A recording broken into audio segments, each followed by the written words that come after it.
All right, everyone. It's Nicole Safely with the Relentless Networking Showcase, and I am really honored today to be able to bring to you Stacie Lowman. And Stacie has 16 years of combined experience. She's been in consumer lending, mortgage lending, and she's just very engaged, really energetic and enthusiastic, and is always the first to laugh and smile. I love that. As an employee, Stacie's been working in a remote environment. So, she's able to be trusted and always working and bringing the value to her clients, and is just really available to her team and those clients as well. Stacie's key strengths is that she has a stellar work ethic. That's pretty important these days. Yeah. She has integrity, is engaged, and very enthusiastic. And you can ask her about communication, adaptability, and critical thinking. So Stacie, welcome. I'm so glad you're here with us. Thank you. I'm excited to get to know you a little bit better. Would you just start and give us a little bit highlights of your background and kind of what's brought you to this moment? Yes.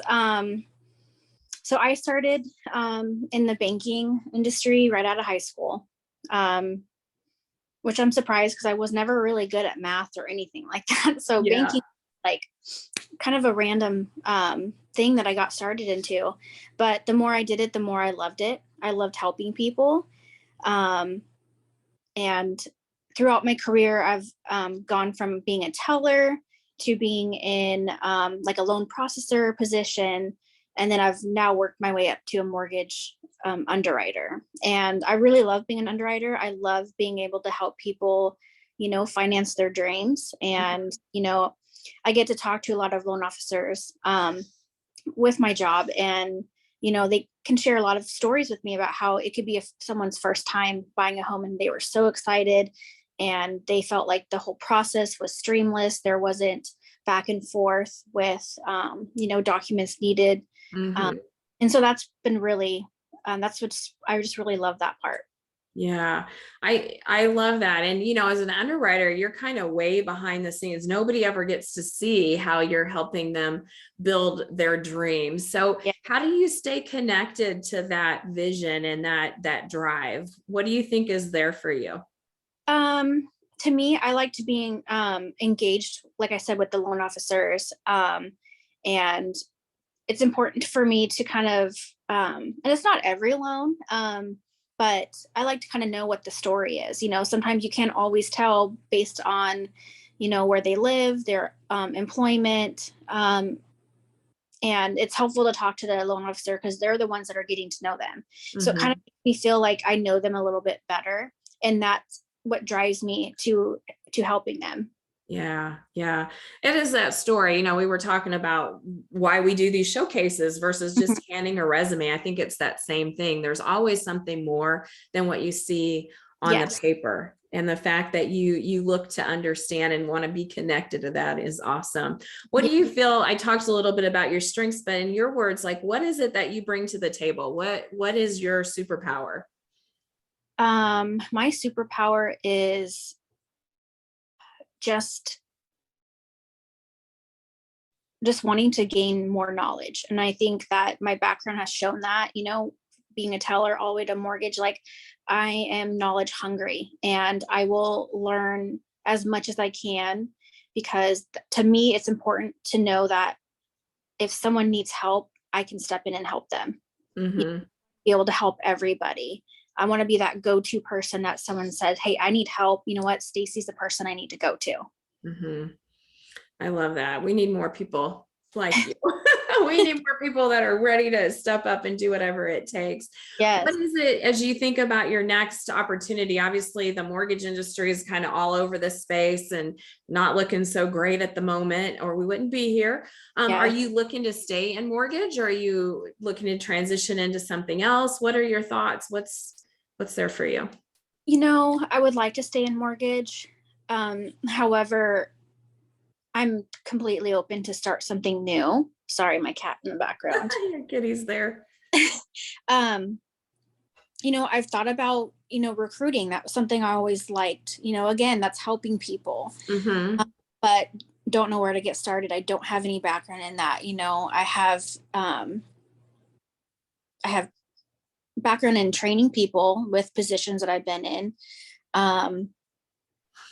Honestly, I feel like someone mentioned this earlier, where I feel like there's a lot that I have done in my career that could branch out to other industries. Yes.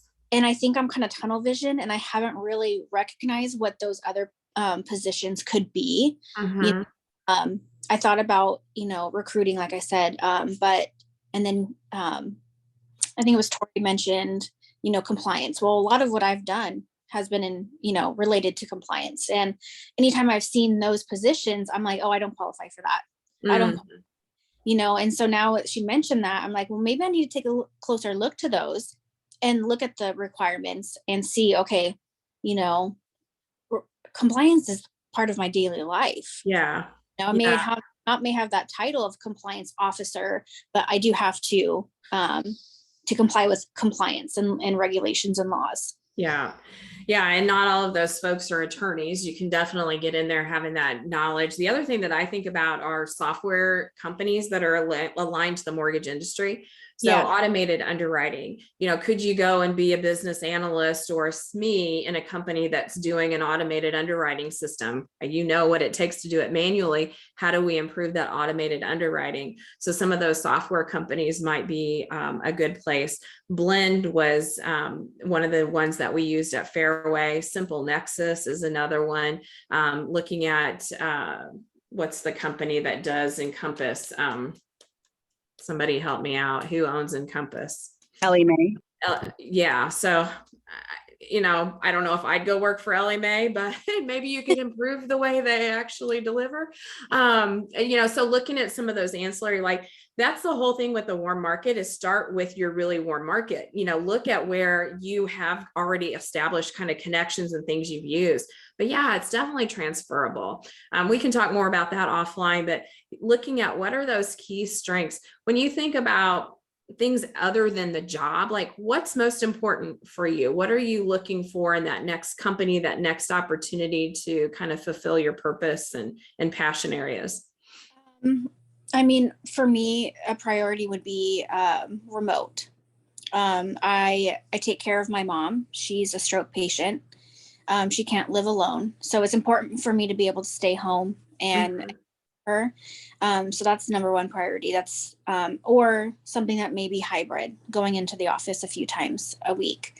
But that's, like I said, number one priority right there. And I think too is culture. I think culture is huge. I've been with companies that was more that didn't focus more on as much on the employees. You need that room to grow. You need that room to feel like you're cared for and that you're supported. And that's important. I mean, for your quality of work is important. Like you are valued. Yeah. So I think taking it out of the book or off the wall and actually showing up and demonstrating a healthy culture. Yeah. Culture is a buzzword these days. Everybody has the best culture. I'm here to tell you, every company does not have a great culture. And, looking at some of those questions, what might you ask to know what culture looks like at a company? What's an interview question you might ask me if I was interviewing you, said I had the best culture? One of my questions that I do ask often is, what is your management style? How do you support an employee that may be struggling? Do you do one-on-ones with them regularly to kind of pinpoint areas that they need to be better at? And what do you do to show your team that you're proud of them, or that you're proud of their success? I think important too. So those are the kind of questions that I ask. I love it. Well, I'm excited for you to get a great answer from one of those. One of the questions I love to ask people is, what's on your bookshelf? Like, what's the last book that you read? I'm not much of a reader. What do you do to where do you find new information? Like, how do you learn and study? And Um, online, I think, so right now, because of the mortgage industry, the way it is, I know that there's tons of jobs for mortgage loan originators. Mhm. I've actually, I take the exam next month, but I took the MLO exam or course. So Mhm. next I'll take the test. Oh, So cool. I'm just trying to like, um, I know that the mortgage underwriting side, but I kind of wanted to know a little bit more about the loan originator side. And I learned a lot taking that Mhm. course. So to me, that was just me gaining more knowledge and another way of me being able to, okay, if the underwriting job it doesn't work out, maybe I can do, the loan officer. Yeah. Um, and so I'm just trying to do different avenues. I've thought, okay, maybe being a real estate agent, which may not be the best right now, but if I can take the exam, learn the laws and regulations in Florida, when the economy, gets back on its feet, maybe that's something I can, start doing. Yeah. So, Probably that. as I'm still applying for jobs daily, but I am trying to gain more knowledge in the areas that I really enjoy. So when that time comes, I can maybe, jump in and do something a little different. I love that. We've got several people in the group, Stacie, that you want to connect with. Reese Treasure is with Veterans United Home Loans. And they have most of their opportunities are here in Columbia, but they also have a few remote things, particularly with their bank. That might be an option for you. And then Scott Stuckey and his partner and wife, Lainey Stuckey. Lainey is in the group, and they focus primarily on recruiting in the mortgage space. So we definitely connect with them. Some of the things they shared were, you're right, processing and underwriting, there are no jobs there right now, but he said there's a lot in the secondary market. And then a few other areas. Anybody else remember what he was saying was pretty hot? Oh, I don't know. But Wasn't it definitely like in secondary secondary. market, lock desk? That was it. Lock Desk was another one. But they do post things, and I would just connect with Lainey Stuckey in the group and see what she has, set up a time to talk with her. Okay, excellent. So tell me, if you, in your vision of the perfect company, what's the number one thing for you?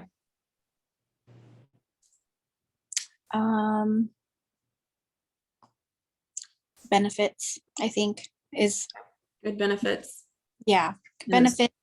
Again, it being remote, and having growth opportunities, not necessarily, moving up the ladder, but just, right now I only know conventional. I would love to learn FHA and VA, USDA, those kind of things, just so I could be, more value to the company. I can switch hats, if I need.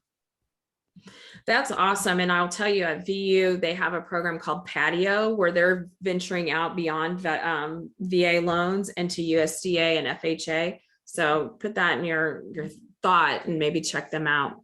Great company to work with. All right, Stacie, thank you so much for this. I think it's awesome to get to know you, and wish you the best of luck. I think you've got a lot to come to the table, and I love that you're willing to grow in those ancillary areas. I think that's going to serve you very well. Thank you. Hate this.